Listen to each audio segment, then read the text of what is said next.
आज ये 10वीं के अगले लेक्चर लेकर हम आपके सामने फिर हाजिर हैं।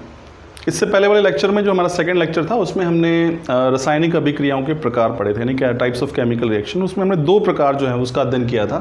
पहला हमारे पास था संयोजन अभिक्रिया यानी कि कम्बिनेशन रिएक्शन, और दूसरा था वियोजन अभिक्रिया और वो थी डिकम्पोजिशन रिएक्शन। तो मैंने आपको वहाँ बताया था, एक काम भी दिया था कि दोनों के बीच में डिफरेंस या अंतर जो है आप मुझे लिख के बताएं।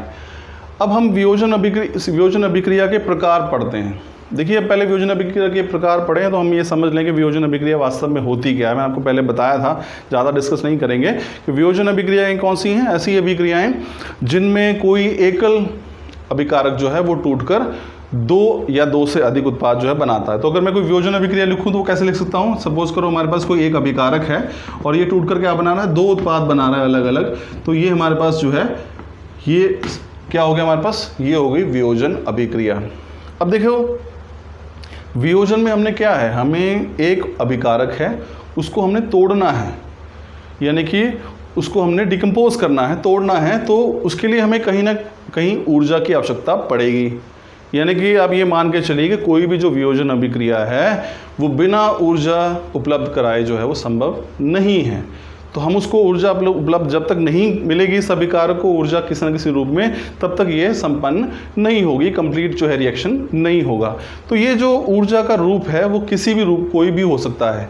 उसी के आधार पर के वियोजन करने के लिए हम ऊर्जा के किस रूप का प्रयोग कर रहे हैं, हमारे पास वियोजन अभिक्रियाएं जो हैं वो तीन प्रकार की हो सकती हैं। ऐसा आप यहाँ देख रहे हैं। तो पहला प्रकार कौन सा है, हमारे पास ऊष्मीय वियोजन है।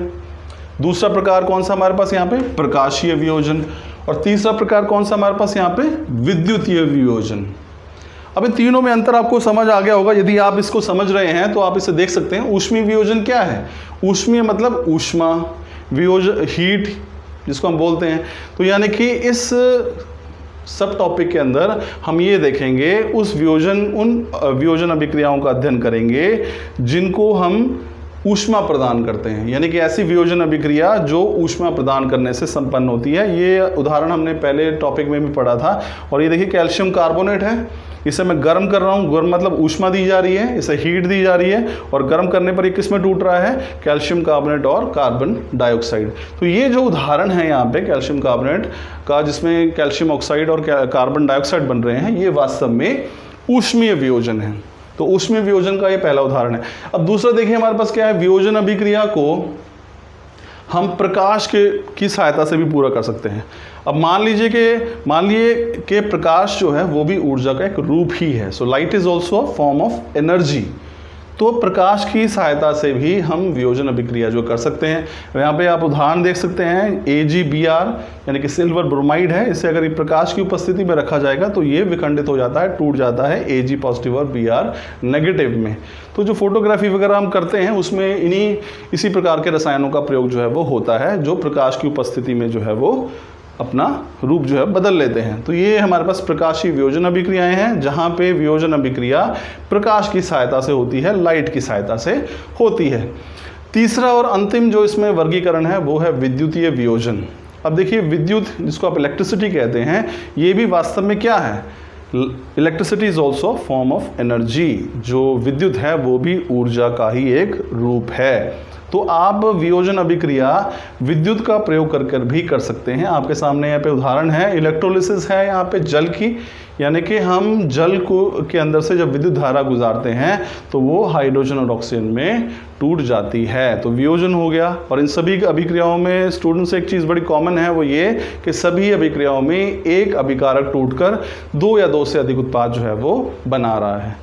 तो ये था हमारा आज का टॉपिक, वियोजन अभिक्रिया। वियोजन अभिक्रिया में एक बार दोबारा दोहरा लेते हैं हमने क्या पढ़ा है। वियोजन अभिक्रियाएं वे होती हैं जिसमें एक अभिकारक टूटकर दो या दो से अधिक उत्पाद जो है वो बनाते हैं।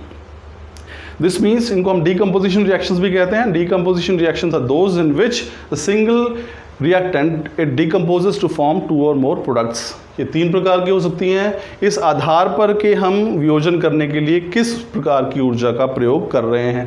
यदि हम ऊष्मा का प्रयोग कर रहे हैं तो ऊष्मीय वियोजन। उदाहरण है, कैल्शियम कार्बोनेट को हम गर्म कर रहे हैं तो बनेगा calcium oxide and carbon dioxide.